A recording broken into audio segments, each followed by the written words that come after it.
హైదరాబాద్ శంషాబాద్ ఎయిర్పోర్ట్లో ఓ విమానం నిలిచిపోవడంతో ప్రయాణికులు ఆగ్రహం వ్యక్తం చేశారు. హైదరాబాద్ నుంచి తిరుపతికి వెళ్లే విమానాన్ని ఎయిర్పోర్ట్ అధికారులు నిలిపివేశారు.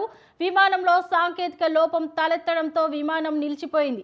అయితే విమానం నిలిచిపోవడంతో ప్రయాణికులు సమాచారం ఇవ్వడంతో ఎయిర్పోర్ట్ సిబ్బంది నిర్లక్ష్యంగా వ్యవహరించినట్లు తెలుస్తోంది. అప్పటి వరకు విమానం కోసం వేచి చూస్తున్న ప్రయాణికులకు చివరి నిమిషంలో అక్కడి సిబ్బంది చెప్పిన కారణంతో వారు మండిపడిపోతున్నారు.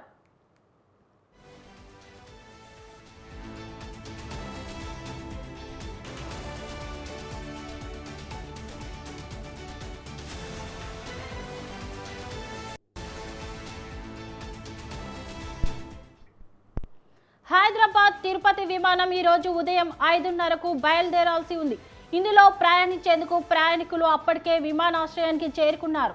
అయితే చివరి నిమిషంలో విమానాన్ని నిలిపివేసినట్లు ఎయిర్పోర్ట్ సిబ్బంది ప్రకటించారు. దీంతో ప్రయాణికులు ఆందోళనకు దిగారు. ఉదయం నుంచి విమానం కోసం నిరీక్షిస్తుంటే చివరి నిమిషంలో ఎయిర్పోర్ట్ సిబ్బంది ఇలా చెప్పడం ఎంతవరకు సబబని ప్రశ్నిస్తున్నారు. దాదాపు 4 గంటలుగా ఎయిర్పోర్టులో ప్రయాణికులు పడిగాపులు కాస్తున్నారు. తిరుమల దర్శనం సమయం దాటిపోతుందని కొందరు ప్రయాణికులు ఆవేదన వ్యక్తం చేశారు.